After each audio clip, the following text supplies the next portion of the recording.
Action.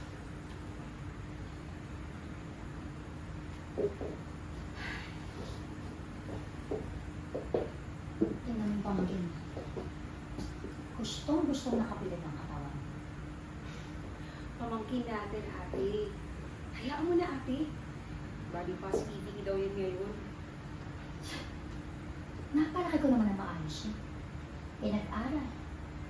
Tinuring ko na akin. Kahit na yung mismong anak ko, hanggang ngayon, hinahanap ko pa. Ewan ko ba? Bakit lumaking ganyan niya? Parang sinisilihan ng puwet kumakain yan.